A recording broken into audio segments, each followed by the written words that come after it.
자, 우리가 이제 금요 공동체 예배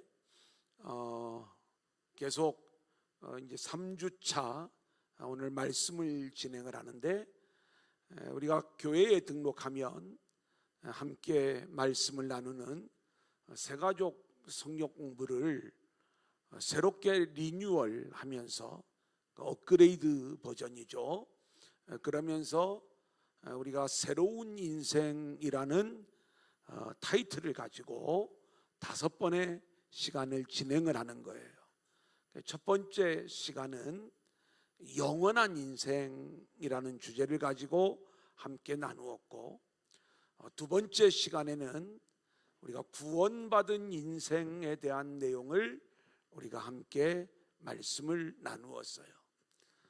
오늘은 세 번째 시간으로 말씀으로 사는 인생, 우리가 좀 축약하면 말씀의 사람, 이게 어떤 모습인가를 우리가 좀 이야기하려고 하는데, 일단 간단하게 우리가 지금까지 해왔던 내용들을 정리하고 오늘 말씀으로 함께 나아가도록 하겠습니다.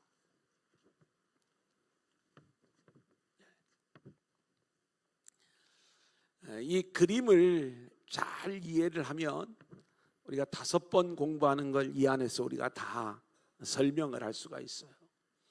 첫 번째 시간에 우리가 배웠던 건, 우리 인생은 역사 속에 들어온 인생만이 우리의 인생이 아니라 역사 너머에 있는 이 영원한 세계를 살아가는 인생임을 말씀을 드렸어요. 그래서 우리가 이 땅에 역사 속에 오게 된 것은 우연히 태어난 게 아니라 하나님의 계획 안에서 하나님이 작정하신 때에 또 작정하신 지역으로 우리를 보내셔서 우리는 주어진 인생을 살고 다시 영원한 세계로 가는 것, 이것이 우리 인생을 향한 하나님의 계획이다. 그래서 우리는 우리의 인생이 영원한 인생이라는 걸 알아야 늘 눈에 보이는 역사 속에서, 이 세상 안에서 내가 소망하는 또 이 땅의 소원을 이루기 위해 우리의 인생을 살아가는 게 아니라, 이게 돌아가면 안 되는데 왜 이게 돌아가? 내가 잘못한 거예요?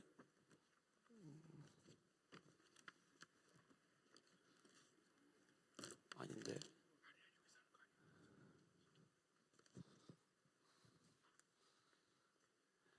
이걸 USB로 해놨어야 되는데.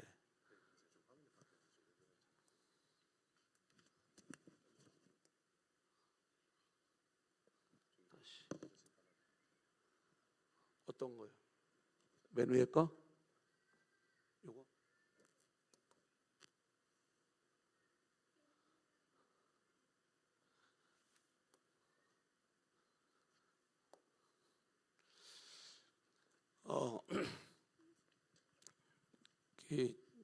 이게 넘어가면 안 되는데 왜 누가 누른 거예요?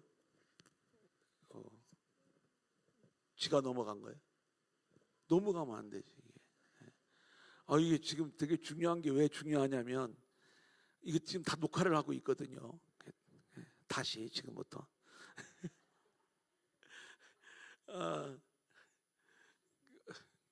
다시 하면 안 될까?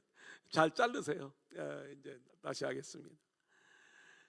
이게 제가 지금 뭔가 좀 달라져서, 지난번에 이거 이진영 전사님이 해놓은 대로 해놔야 돼. 이게 지금 그 방법이, 메뉴가 지금 더 나와요. 이게 지난번보다. 그래서 뭔가가 지금 작동이 되면 안 되는데, 이거하고 칠판 기능만 나오게끔 제가 해달라고 했거든요. 어쨌든 좀 보겠습니다. 그래서 우리 인생은 이 역사 속에 있는 인생만 생각하면 우리는 이 땅에서 우리의 소원이, 또 우리의 비전이 땅 안에 갇혀지게 돼요. 근데 우리 인생은 이 땅에 오기 전부터 로마서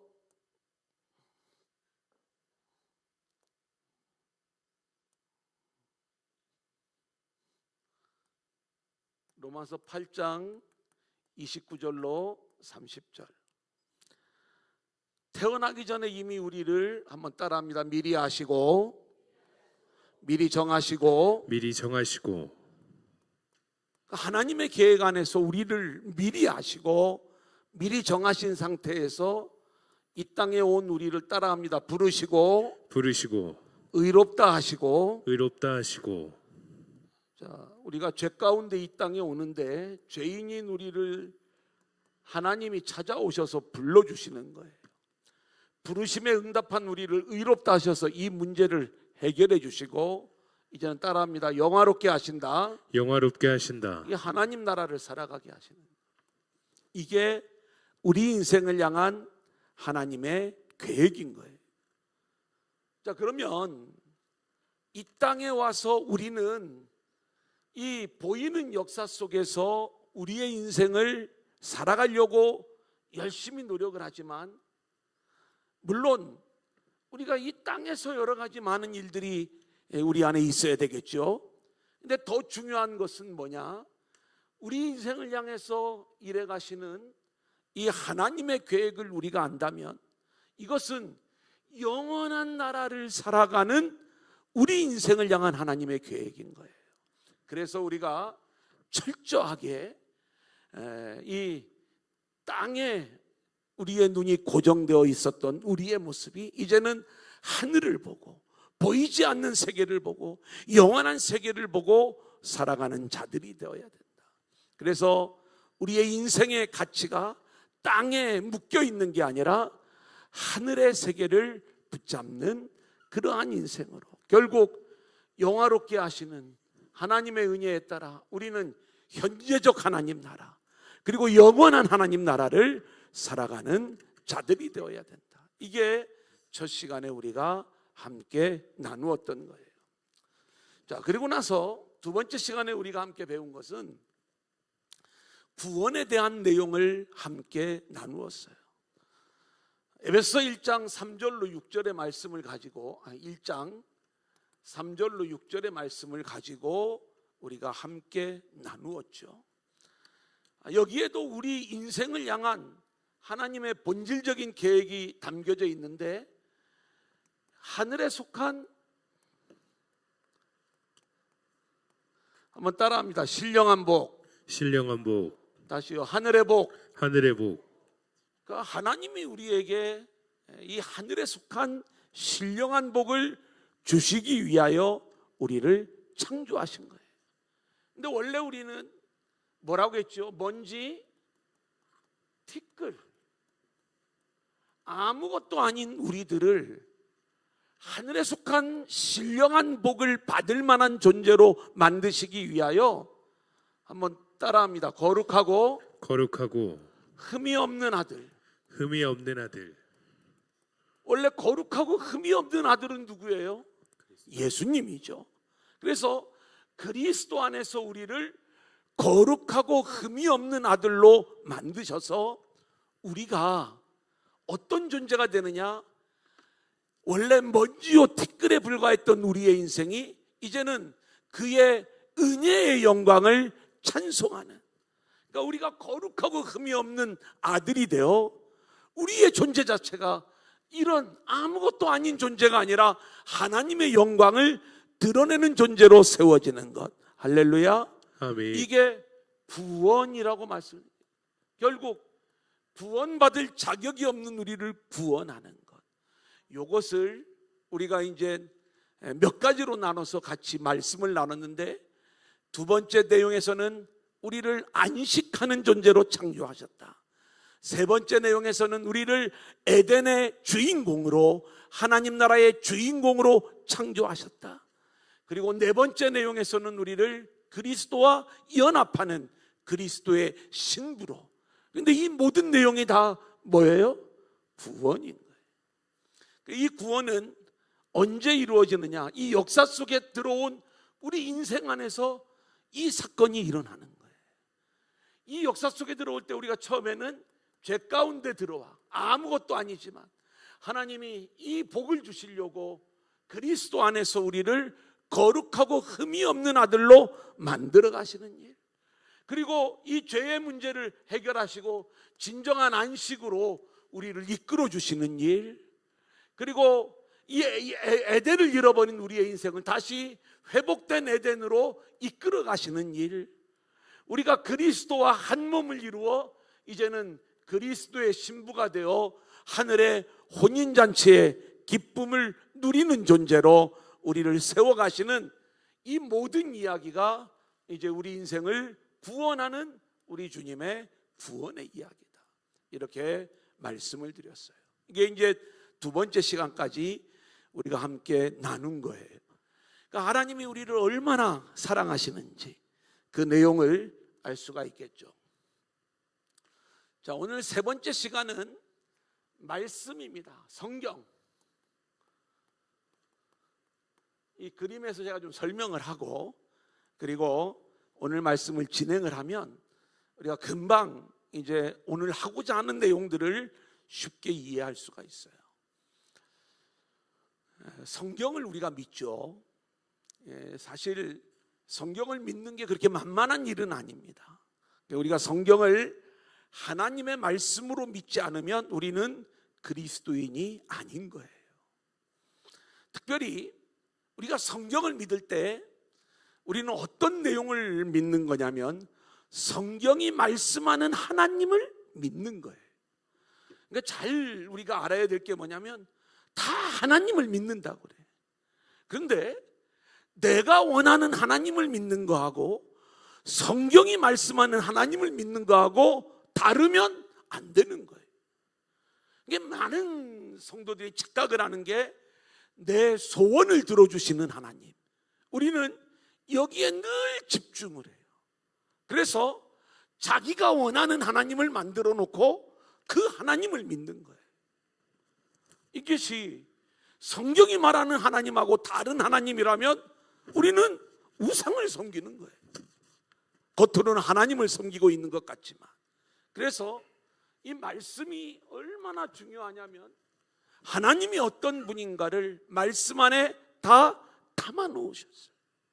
그러니까 이 성경을 많은 분들이 이 보이는 역사 속에 있는 인생 안에서 성경을 보잖아요. 그러면 성경을 땅에서 복을 받는 말씀으로 성경을 읽으려고 해요. 물론 하나님이 땅에서 누리는 복을 주실 수 있죠. 그런데 이 성경을 우리에게 주신 본래 의도는 이 땅에서 어떤 복을 누리라고 이 말씀을 주신 게 아니에요. 또 어떤 사람들은 윤리로 읽어요. 그래서 인격 수양의 책으로 성경을 읽어나가는 거예요. 다른 말로 이야기하면 착한 사람 되려고. 그래서 성경을 늘 읽어나가면서 자신의 어떤 생활, 삶을 좀 바꾸고 인격을 좀 다듬으려고 그래요. 물론 이 인격이 다듬어지는 건 굉장히 중요한 일이지만 성경을 우리에게 주실 적에는 하나님은 우리의 인격을 다듬으라고 이 성경을 주신 게 아닌 거예요. 또 우리는 성경에서 별의별 사람들을 다 보는데 어떤 사람은 성경에서 유전을 찾는 사람이 있어요. 뭐 역청 이런 단어를 찾아갖고 여기 가면 파면 기름이 나오겠다, 뭐 이런 얘기. 또 느헤미야의 어떤 지도력, 우리도 이제 이런 지도력 있는 인생을 우리가 살아야 되겠다. 이게 느헤미야의 이야기가 그 느헤미야의 지도력을 우리에게 말씀하고 있는 건 사실이에요. 하지만 그 말씀을 우리에게 주신 것은 이런 어떤 세상의 지도력 배우라고 준 게 아니라 예루살렘의 회복 이야기예요. 가장 중요한 것, 성경이 우리에게 이야기하는 것은 우리가 에덴을 잃어버렸는데, 예루살렘이 무너졌는데 그것을 어떻게 다시 회복하는가, 우리가 어떻게 회복된 하나님 나라로 다시 들어가는가, 이 복음을, 이 하늘의 이야기를 말씀하고 있는 게 성경인데, 우리는 이 성경을 하늘의 이야기로 읽지 않고 땅에서 복을 받는 이야기, 땅에서 인격을 수양하는 이야기, 땅의 지도력을 키우는 이야기, 이렇게 우리가 성경을 읽어나가면 이 성경을 우리가 되게 인본주의적으로, 그래서 제가 이제 말씀이 우리가 물론 깊은 게 뭐 이렇게 특별히 중요한 건 아니지만 적어도 이 말씀이 우리에게 왜 주어졌는가, 왜 이 말씀을 우리에게 주셨는가, 그 방향을 우리가 알고 그 말씀을 읽어나가며 말씀의 사람이 되어야 하는 거지. 우리가 이 말씀을 그냥 이 땅에 나의 어떤 탐욕과 나의 욕심을 기준으로 이 내용들을 읽어나간다면 우리는 성경을 오해할 수가 있는 것이다. 이걸 우리가 생각을 하고 이제 오늘 말씀 우리가 함께 읽어나가도록 그렇게 하겠습니다. 먼저 성경의 개요 좀 간단하게 말씀을 드릴게요.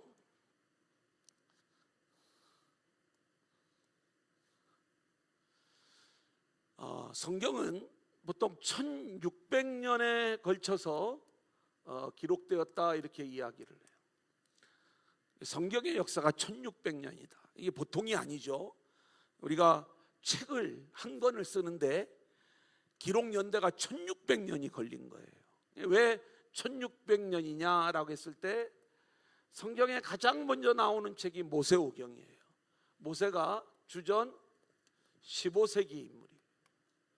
그러니까 예수님 오시기 1500년 전 인물이고, 여기에다가 우리가 신약 성경 맨 마지막, 물론 계시록보다 요한복음이 더 늦게 쓰여졌다라고 주장하는 학자들도 있어요. 그런데 그냥 우리가 보통 성경의 맨 마지막 계시록 말씀이 AD 100년경인가 AD 1세기잖아요. 합치면 1600년. 그러니까 성경이 완성되기까지 1600년이라고 하는 세월이 걸렸는데, 이 성경의 저자가 누구예요?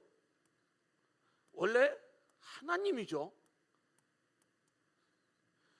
성경의 저자가 누구냐고 하니까 다들 입을 다물고 계시면 어떡해.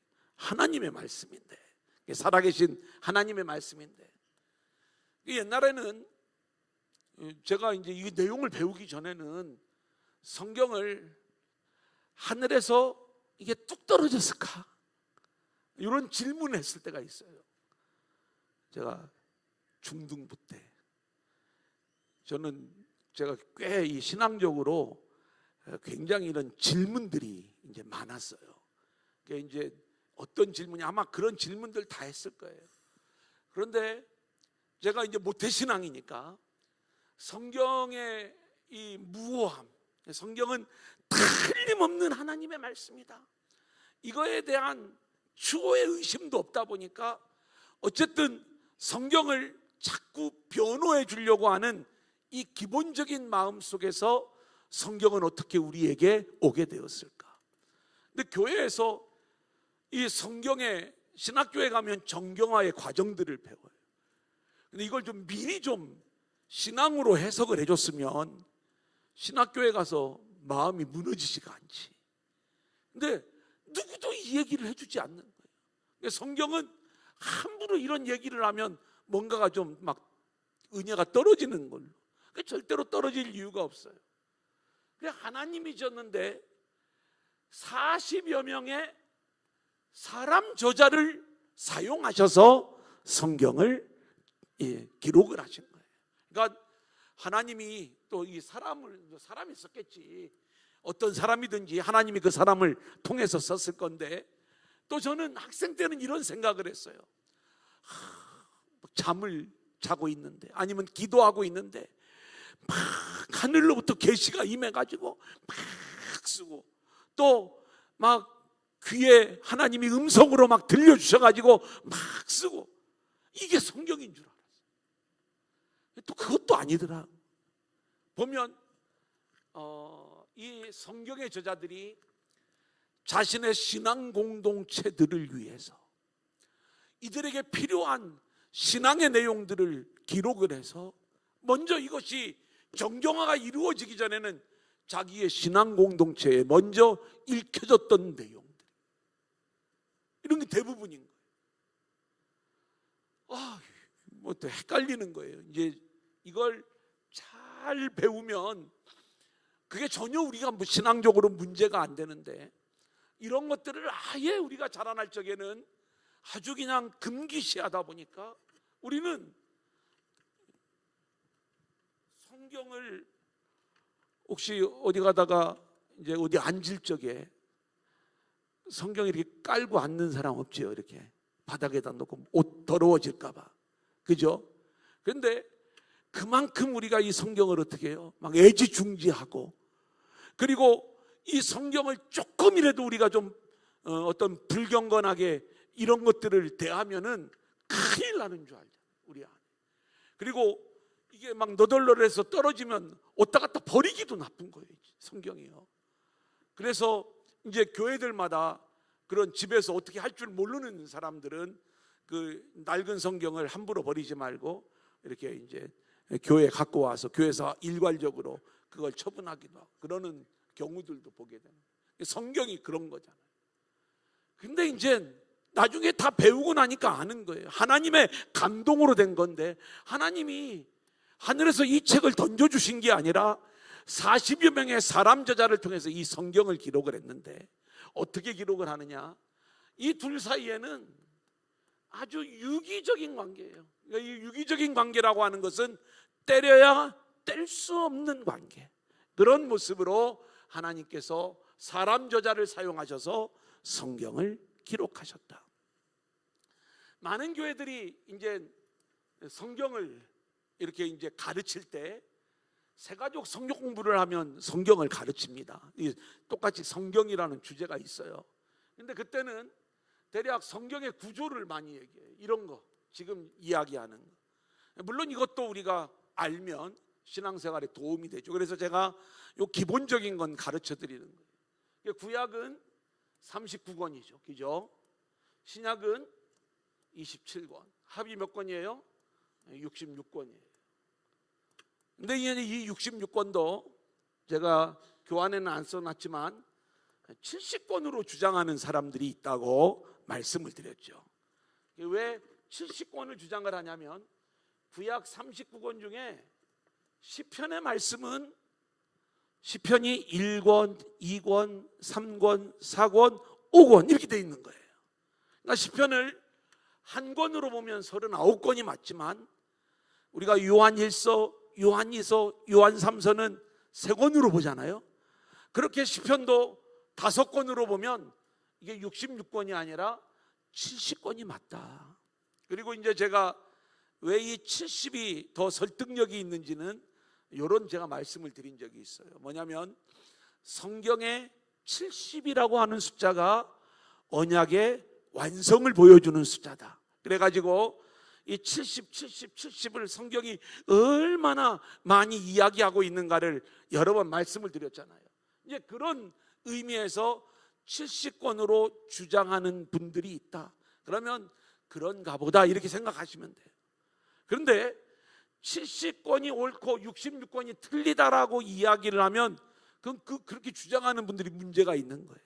그러니까 보통 우리가 66권이라고 보지만 어떤 분들은 70권으로 성경을 이야기할 때 그 배경에는 이 시편을 5권으로 나뉘어져 있으니까 그렇게 주장을 하는 거다, 이렇게 말씀을 드릴 수가 있어요. 자, 이거 어렵지 않아요. 처음에 모세오경이 나오죠. 이제 구약 성경에. 그래서 오경, 그 다음에 이스라엘의 역사가 나와요. 역사서. 그 다음에 욥기, 시편, 잠언, 전도서, 성문서가 나와요. 그 다음에 17권의 예언서가 나와요. 그러니까 구약의 구조를 우리가 이야기할 때 이렇게 구약은 이 모세오경, 역사서, 성문서, 그리고 예언서로 구성이 되어져 있습니다.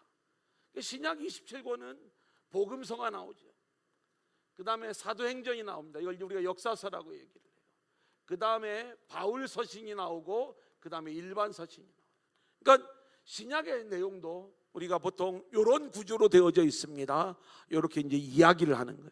우리가 기본적으로 이런 내용들을 알고 있을 필요는 있는 거죠. 자, 하지만 요 지식 배우려고 우리가 오늘 말씀을 배우는 게 아니라 이 말씀을 우리가 어떤 관점을 가지고 읽어야 되느냐, 이걸 우리가 나누기를 원하는 거예요. 자, 그게 1페이지면 우리가 두 번째 번 성경에 대한 오해예요. 자, 성경에 대한 오해 두 가지를 우리가 좀 보겠습니다. 1번 우리 한번 같이 읽어볼까요? 성경을 대하는 시작. 대부분의 성도들의 태도는 먼저 성경의 역사적 사실을 믿는다. 사람들이 성경을 비판하거나 성경의 허구를 이야기하면 입에 거품을 물고 반박하면서 성경의 무우함과 역사적 사실을 증명하려고 애쓰는 것이다. 자, 한번 따라합니다. 자, 성경은 역사책이 아니다. 역사책이 아니다. 성경은 과학책이 아니다. 과학책이 아니다. 이걸 우리가 좀 알고 있어야 되는 거예요. 왜냐하면 성경에 이스라엘의 역사가 기록되어져 있죠. 근데 이스라엘의 역사를 성경 안에 기록해 놓은 이유는 뭐냐면 이 역사 배우라는 이야기가 아니라 이걸 통해서 우리에게 뭘 얘기해 주려고 하냐면 복음을 알려주려고 하는 복음을. 그러니까 역사가 중요한 게 아니라 이 역사를 통해서 하나님이 우리에게 들려주시고자 하는 하늘의 이야기, 이 복음이 정말로 중요한 것이다. 자, 그래서 우리가 성경을 역사적 사실로 믿는다라고 했을 때 그것이 굉장히 성경을 우리가 이렇게 강화시켜주고 성경을 변호해 주는 것 같지만 처음에 헷갈리는 거야. 뭐가 헷갈리냐면 하나님이 아담과 누구를 창조하셨어요? 하와를 창조하셨잖아요. 둘이 이 땅에 쫓겨와 가지고 어떤 일이 생겼어요? 아들을 낳는데 첫째 아들이 뭐예요? 가인도 물론 어떻게? 둘째 아들은 아벨. 둘이 예배 드리고 나서 아벨은 예배 잘 드리고 맞아 죽었죠. 그죠? 그리고 이제 이 가인에게는 하나님의 징계가 나타나는데 땅을 유리하는 자가 될 거다. 근데 이건 사실은 은혜였어요. 이 가인이 땅을 유리하면서 자신의 죄인됨을 고백하고 하늘의 은혜를 바라보는 그러한 자가 되라고 땅을 유리하는 존재로 하나님은 이끄셨던 거예요. 근데 가인이 어떻게 해요? 가인이 하나님의 말씀을 듣지 않고 하나님 앞을 떠나서 노 땅으로 가가지고 자기 성을 쌓아요. 성을 쌓고 유리하는 자가 되라고 했는데 자기 세계를 살아가는 거예요. 이게 가인의 삶이었어요. 그런데 이렇게 자기 성을 쌓고 살아가는 이 가인에게 어떤 얘기가 나오냐면 가인이 그 아내와 동침을 했다는. 이게 제가 중학교 때 조금 빨랐죠. 이 가인의 아내가 누군지 너무 궁금한 거예요. 그래서 제가 선생님한테 물어봤어요. 선생님, 아담과 하와가 결혼해가지고 가인과 아벨을 낳았잖아요. 그렇지. 가인이 아벨을 죽였죠. 그렇지. 그러면 가인이 그 다음에 보니까 그 아내와 동침했다는데 이 아내는 어디서 나온 아내예요? 이게 너무 궁금한 거야. 그랬더니 이 선생님이 좀 대답을 해줘야 되는데, 그래, 내가 목사님한테 물어보고 대답을 해줄게, 그러는 거예요. 이 부분을 답을 못 들었어요, 제가 이걸 지금까지. 근데 이제 이게 제가 왜 그 얘기를 하냐면 성경은 역사책이 아닌 거예요. 그러니까 지금 이 족보 알려주고 가인의 아내 설명해 주려고 이 말씀이 나온 게 아니라 이 가인과 아벨의 이야기를 통해서 하나님이 우리에게 말씀하시고자 하는 그 아벨의 이야기, 참된 예배자의 이야기, 이 본질적으로 하나님이 말씀하려고 하는 건 여기에 있는 거지. 이 가인의 아내가 누구인가를 설명을 하려면 얼마든지 설명을 할 수 있었겠지만, 그러면 가뜩이나 성경이 이렇게 두꺼운데 이거 다 설명하려면 얼마나 많이 다 기록을 해야 되겠어요. 그래 주석책에 보면 아담과 하와가 수많은 자손들을 낳고 살았을 것이다. 그 중에 하나가 가인의 아내일 것이다. 물론 맞겠죠, 그 말이. 그런데 우리는 자꾸 우리의 이성과 우리의 과학과 또 역사적 사실, 또 내가 납득하고 이해하는 이 부분으로만 이 내용을 생각하니까 성경에 이해가 안 되는 부분들이 너무 많아.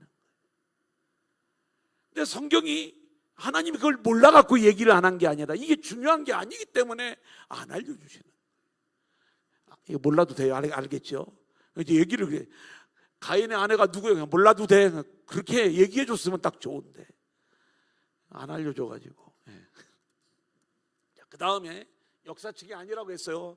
족보를 알려줄 적에 다 안 알려줘요. 족보도 쭉 보면은요, 중간에 얼마나 많이 떼어먹었는지 몰라요. 족보를 보면 그래요.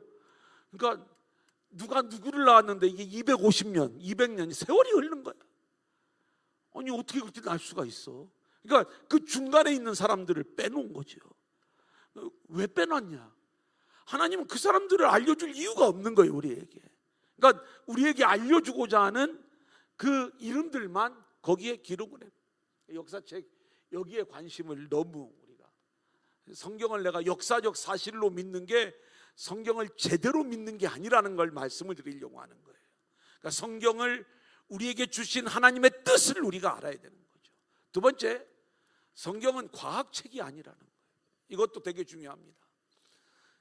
우리가 아담의 연대를 보면 아담은 나이가 있잖아요. 이 나이를 다 따져 올라가니까 주전 4004년의 인물이에요. 누가 이걸 따져본 거예요. 그러면 이 아담이 지금부터 몇 년 전에 태어났냐면 약 한 6,000년 전 인물이에요, 이 아담이. 그런데 이게 이제 그런가 보다가 이게 되면 되는데 뭐가 문제가 되냐면 이 인류의 역사가 공룡이 존재하던 시기는 몇 억 년 전이래. 이거 과학이 얘기하잖아요, 과학이. 그죠? 그러면 그 인간이 존재하기 전에 공룡은 몇 억 년 전인데, 그러니까 인간 없이 막 공룡 세계가 막 몇 억 년 동안 오다가 불과 10,000년도 안 되잖아요, 6,000년이면요. 그런데 이 땅의 인류가 시작된 걸 고고학적으로 이야기할 때 100만 년 전에 인류가 보였던 내용들을 이렇게 증명해내고 있잖아요. 적어도 몇만 년 전에 현대 인류의 조상이라고 할 수 있는 그 유인원들을 발견해내고 그걸 과학에서 우리가 배우고 있잖아요. 그럼 6,000년은 뭐고 그건 뭐예요? 이러니까 조금 조심스럽긴 한데, 우리 지금 제가 이제 고등부 때 또 대학부 때 청년부 때 한참 교회들마다 유행했던 그 되게 인기 있던 단체가 하나가 있었는데 그게 뭐냐면 창조과학회예요. 그 창조과학 과학자들이 이 성경의 무오함을 과학적으로 성경은 전혀 문제가 없다, 이걸 이야기를 하려다 보니까 뭘 얘기를 하냐면 이 성경이 6,000년 역사가 맞다. 그래가지고 이 창조과학자들 중에는 젊은 지구론을 주장을 해요. 그러니까 몇 억 년 전에 공룡이 살았다는 것은 그 연대 측정법이 잘못돼서 그런 거예요. 그러면서 이제 이 내용을 그렇게 이제 이야기를 하는 거예요. 제가 볼 때 너무 답답한 거예요. 왜냐하면 이 6,000년이라는 것을 따져가는 사람도 이게 왜 그러냐면 이제 세대주의자들이거든요. 성경을 문자 그대로 해석하는 사람들. 그러니까 아담이 900 몇십 년 살았다 그러면 그걸 진짜 딱 그대로 보는 거예요. 그러니까 성경에 나오는 연대를 계산해 보니까 6,000년 전 인물인 거고, 이것을 과학적 무오함을 증명해 보이려고 하니까 어떤 문제가 생기냐면 연대 측정법이 다르다. 그래서 이 지구는 이제 역사가 만년이 안 된다, 6,000년, 7,000년으로 보는 게 맞다, 이걸 이제 주장하는 과학자들이 등장을 하는 거예요. 성경을 열심히 증명해 보이려고 하는 수고와 노력은 너무 감사해요. 그리고 제가 과학을 무시하자는 게 아니에요. 또 이 과학을 통해서 우리가 정말 살아계신 하나님을 고백할 수밖에 없는 그러한 수많은 우리가 내용들이 얼마나 많이 있는지 몰라. 하지만 성경은 우리에게 과학책으로 주어진 말씀이 아니라는 거예요. 그러니까 내가 성경을 역사적 사실로 과학적 사실로 믿는다고 해서 그것이 참된 어떤 성경적 신앙을 가지고 있다 이렇게 생각하면 오해라는 거예요. 하나만 더 하겠습니다. 따라합니다. 성경은 윤리책이 아니다. 윤리책이 아니다. 우리가 늘 이제 생각을 할 때 이 성경을 윤리로 읽어 나가는 경우가 얼마나 많이 있는지 몰라요. 혹시 윤리, 율법, 도덕책. 우리 인간은요,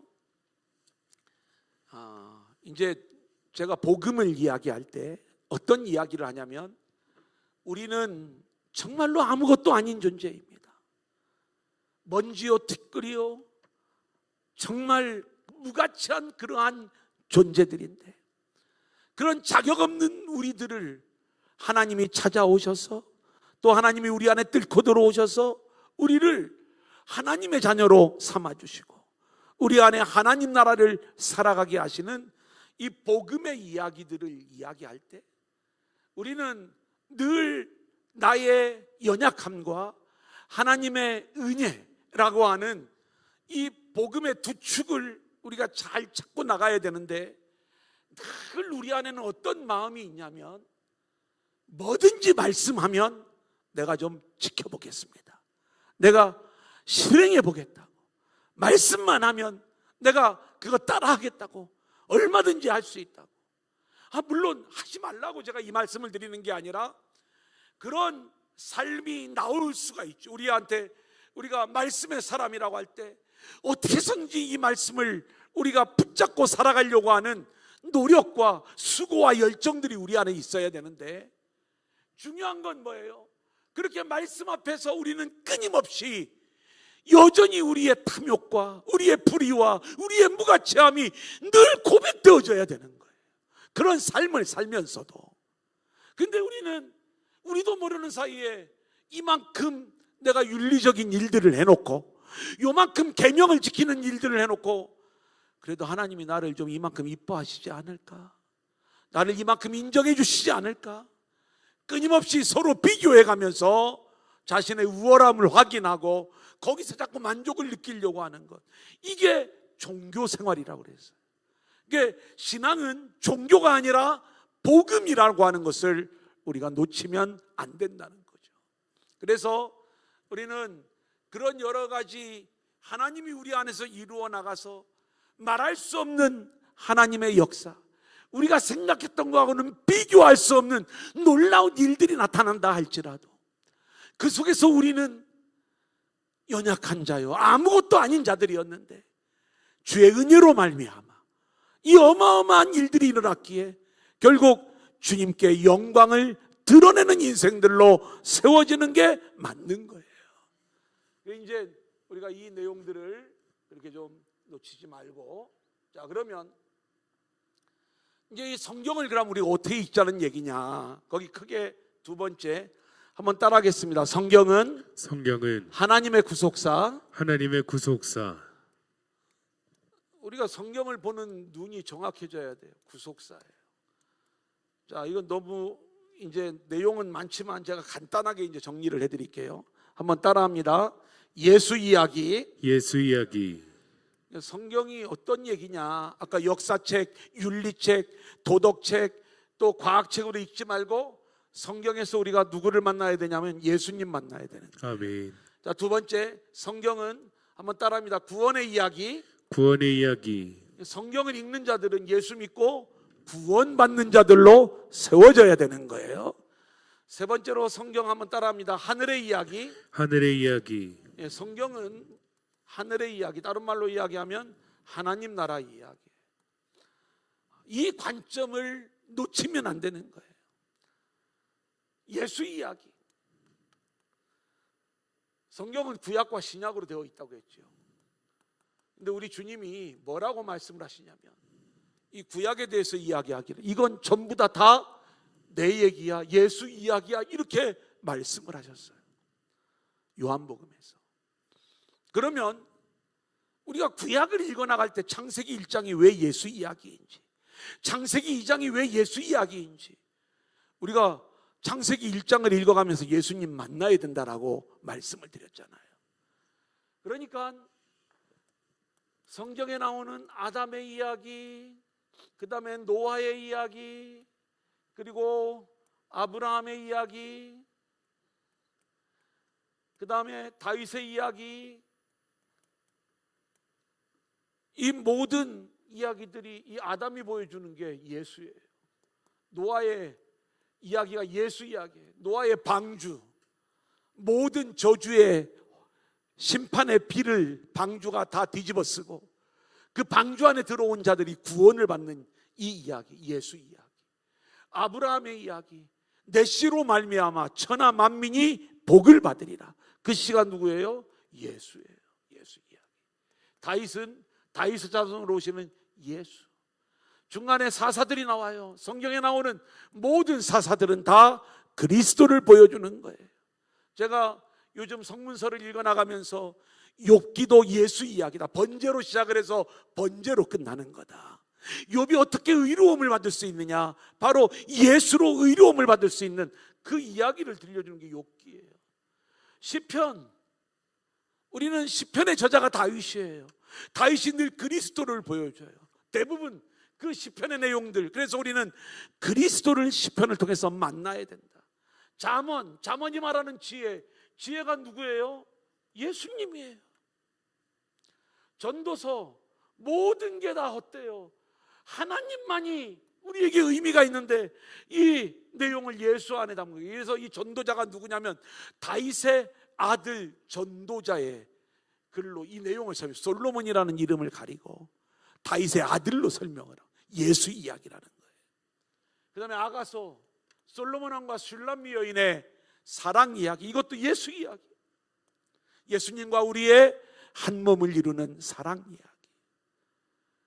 그 다음에 나오는 예언서, 전부 다 주님 오시는 이야기를 담고 있는 게 예언서잖아요. 그러니까 우리가 구약 성경을 공부해 나갈 때 뭘로 읽어야 돼요?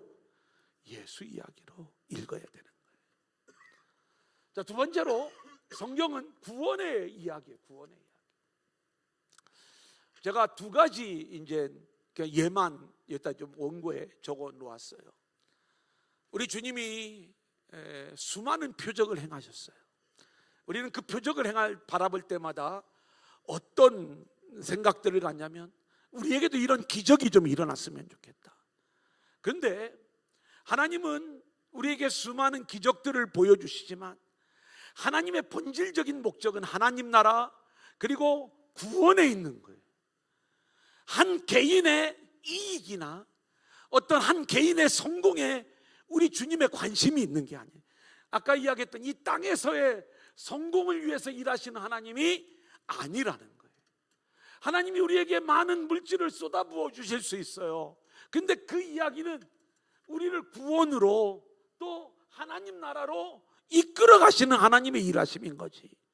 우리에게 어떤 개인적인 유익을 막 이렇게 특별히 뭔가를 주려고, 그게 아니라 오직 하나님의 관심은 예수 안에서 우리를 구원해요. 하나님 나라의 주인공으로 우리를 세우시는 것. 아멘. 이 일들을 하나님이 진행해 나가시는 거죠. 그래 이제 우리가 물로 포도주를 만드는 사건, 이 사건을 우리가 어떻게 봐야 되느냐. 이 이야기를, 예수님은 하나님의 아들이니까 초월적 능력을 가지신 분이에요. 오병이어의 사건, 이 도시락 하나로 5,000명을 넘게 먹이는 이 사건을 어떻게 봐야 되느냐. 이거 마찬가지예요. 둘 다 우리가 초월적 주님의 능력으로만 이 내용을 보면 요 얘기나 또 죽은 자를 살리는 이야기나 무리를 걸으시는 이야기나 다 똑같은 게, 예수님은 초월적 능력을 가지셨으니까 그런 일을 하는 거지. 근데 그게 아니에요. 그 얘기를, 그래 그 초월적 능력을 우리에게도 보여달라고. 아니 이걸 만드신 이유가 있잖아요. 이게 표적이라고 그랬어요. 표적이라는 얘기는 사인이라는 얘기잖아요. 뭔가를 보여주고 있어. 가나의 혼인잔치에 포도주가 떨어졌어요. 근데 주님이 포도주를 만들어 주심으로 이 기쁨이 상실된 혼인잔치 집에 기쁨이 회복되어지는 거예요. 근데 주님이 아직 내 때가 이르지 않았대. 이 얘기는 뭐냐면 주님이 진짜로 만들어 주실 포도주는 따로 있는 거예요. 그게 십자가에서 흘리시는 보혈의 포도주인 거예요. 아멘. 그래서 이 보혈의 포도주를 마시는 자는 땅의 혼인잔치가 아닌 하늘의 혼인잔치에 기쁨을 누리는 자들로 세워지게 되는 거다. 아멘. 요거 말씀해 주는 게 이게 이 표적의 의미지.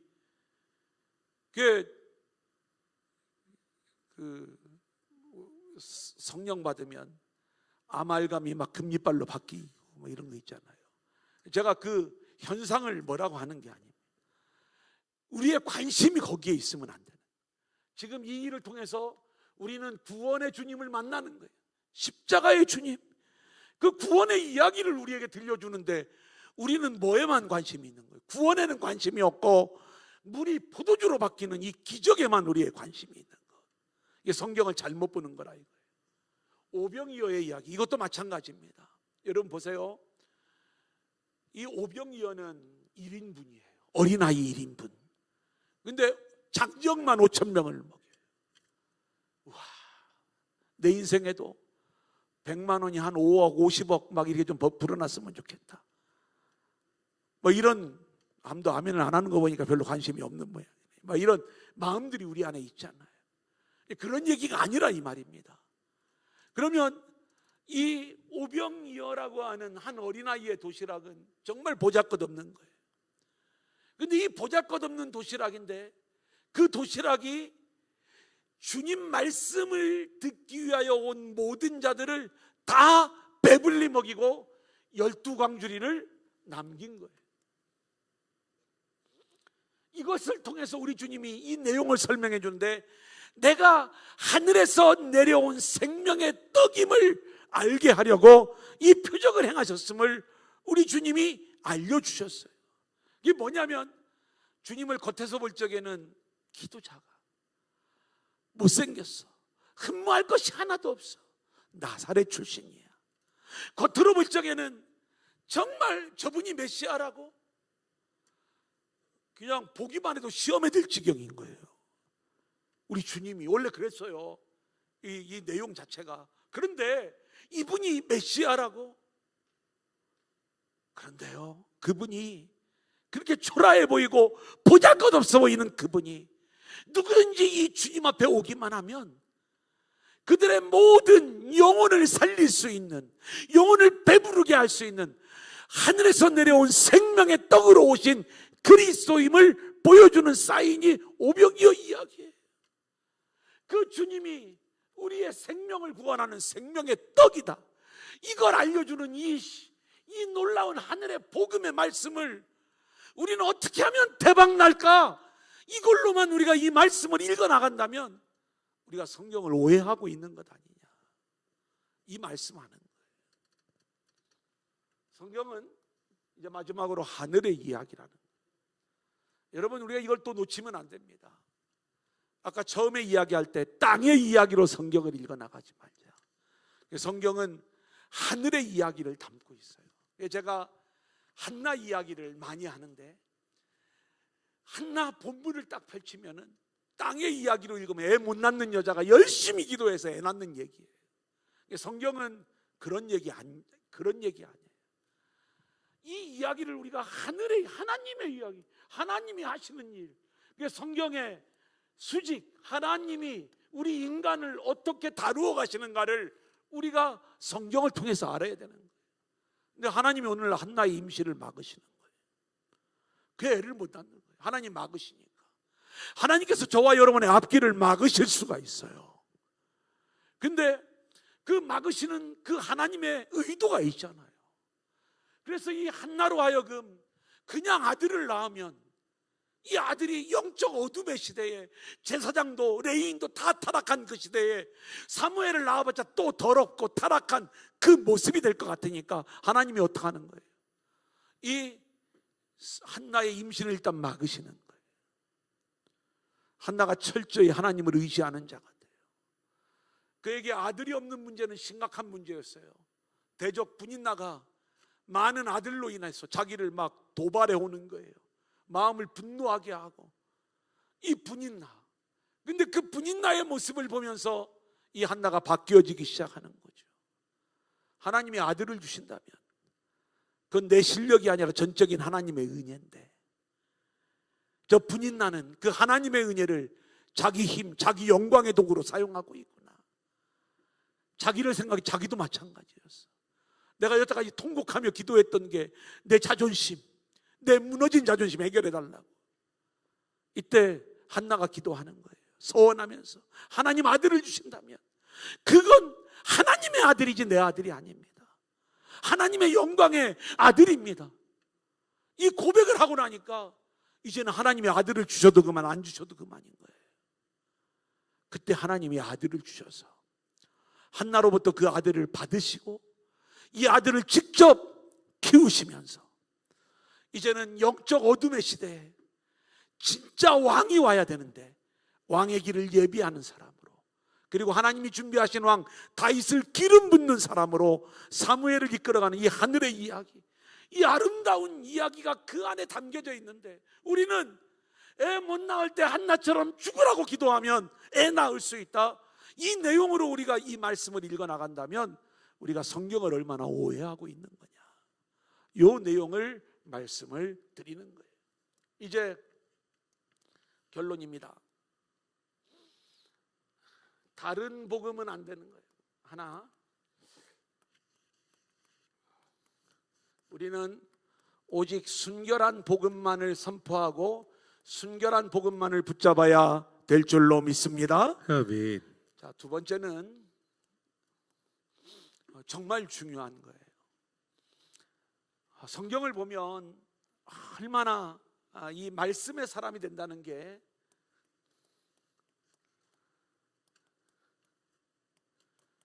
이게 내 힘으로는 안 되는 거예요. 우리가 어떻게 말씀의 사람으로 하늘을 살아갈 수가 있겠어요? 근데 이 일을 누가 하셔요? 하나님이, 또 예수님이, 또 성령님이, 말씀이 우리 안에 뚫고 들어와서 이 일들을 진행하시는 거예요. 우리가 어떻게 말씀의 사람이 되느냐? 요한복음 1장 1절, 태초에 뭐가 계셔요? 말씀이 계세요. 이 말씀이 누구예요? 예수님이죠. 우리 맨 마지막 요한복음 1장 14절을 우리 한번 같이 읽겠습니다. 4페이지를 보세요. 3번에 우리가 세 번째 줄 보면 요한복음 1장 14절 시작. 말씀이 육신이 되어 우리 가운데 거하심에 우리가 그의 영광을 보니 아버지의 독생자의 영광이요 은혜와 진리가 충만하더라. 이게 나예요. 우리 안에 말씀이 우리 안에 뚫고 들어오는 거예요. 뚫고 들어와. 말씀이 육신이 되어 오신 분이 누구라고요? 예수님. 예수님이 우리를 뚫고 들어와. 그런데 내가 내 인생의 머리가 되는 게 아니라 그 예수님이 우리 인생의 뭐가 돼요? 머리가 되어 주셔요. 그래서 내가 머리이신 주님, 머리이신 말씀의 통치를 받게 돼. 그러면 내가 뭐가 되냐면 말씀이신 주님이 머리가 되어 주심으로 내가 말씀의 사람이 되는 거예요. 우리는 이 말씀의 사람이 되어서 어디로 나가야 되냐면 세상과 이웃에게 가야 되는 거예요. 자, 예수님이 태초부터 계셨던 그 말씀이신 예수님이 우리 안에 들어오셨어요. 머리가 되어주시고 그래서 내가 말씀이 되는 거예요. 그 말씀이 우리 안에 통치하실 때 그런 말씀으로 우리가 믿지 않는 영혼들에게 세워져야 이들이 자신 안에 뚫고 들어오는 그 말씀을 또 만날 수가 있는 거예요. 그래서 이것을 위해서 하나님은 우리 인생을 다루어 가시는 거예요. 여러분, 하나님이 우리를 환난을 주기도 하고 어려움을 주기도 하고, 왜 내가 이렇게 열심히 예수 믿는데 우리를 이렇게 힘들게 할까? 그건 우리를 골탕 먹이려고 하는 마음은 1도 없어. 하나님은 그 모든 것들을 통해서 우리를 다듬어 가시는 거예요. 다루어 가시는 거예요. 뭘로? 말씀의 사람으로. 아멘. 그래서 제가 말씀의 달인, 성령의 달인, 은혜의 달인, 사명의 달인, 이 달인의 모습으로 우리를 만들어 가시는 그 하나님의 역사. 성경을 우리가 읽어 나갈 때 이 관점으로 우리가 성경을 읽을 수 있어야 된다. 한번 따라합니다.